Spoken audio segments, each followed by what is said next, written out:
আমরা লিখিতভাবে প্রধান নির্বাচন কমিশনার বরাবর নির্বাচনকে সুষ্ঠু করার জন্য 18 দফা দাবি সুলিখিতভাবে ওনার কাছে আমরা উপস্থাপন করেছি এবং 18 দফার সবগুলো বিষয়ই দীর্ঘ সময় ধরে আমরা সেগুলো ব্যাখ্যা বিশ্লেষণ করেছি।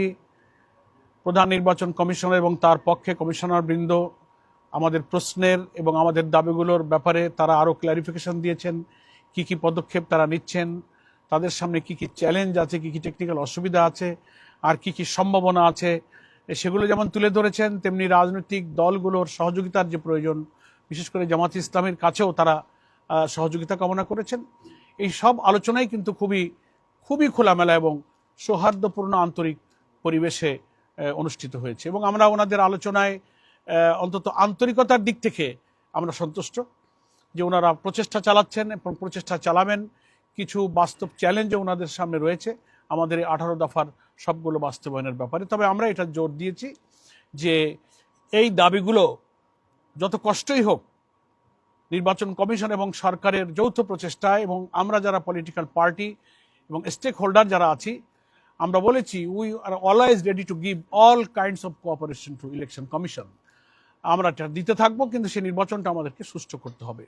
স্পেশালি আমরা 18টা দফার মধ্যে গণভোটকে জাতীয় নির্বাচনের আগে করতে হবে এবং সেটা আগামী নভেম্বরেই এই নির্বাচনটা সম্পন্ন করতে হবে।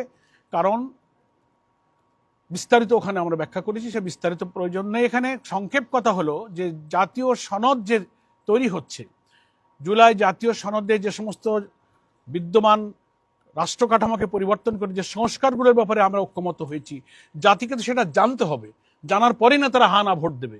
তো সেটা যদি একই দিনে ভোট হয় তো ভোটাররা তো জানতে পারলো না। ডিউ টু দ্যাট কজ আমরা বলেছি যে সংস্কার এবং জাতীয় সনদের বিষয়গুলো ইলেকশন কমিশনকে পাবলিক করতে হবে, তারা ওয়েবসাইটে দেবেন, জনগণ জানবে, ভোটাররা সিদ্ধান্ত নেবে এবং সেটা নভেম্বরই হচ্ছে উপযুক্ত সময়। একই দিনে ভোট হলে নির্বাচন কেন্দ্রে সহিংসতা হতে পারে, 2-4টা কেন্দ্রে ভোট বন্ধ হতে পারে। তো জাতীয় নির্বাচন প্রতীক প্রার্থীর দ্বন্দ্বে ভোট বন্ধ হলে তাহলে গণভোটের দশাটা কি হবে? একই দিনই তো ভোট হবে, একই কেন্দ্রেই তো হবে, একই ভেন্যুতেই তো হবে, ভোট কাস্টিং কমে যাবে। এই সমস্ত অনেক টেকনিক্যাল প্রবলেম আলোচনা হয়েছে। ওনারা এগুলোর ব্যাপারে ওনারা কোনো নেতিবাচক কথা বলেননি, আমাদের কথা ধৈর্যের সাথে শুনেছেন, আমাদের কথাগুলো ওনারা বিবেচনায় নিয়ে ওনারা মনে হচ্ছে যে আমাদের কথার প্রতি ওনারা কনভিন্স হয়েছেন।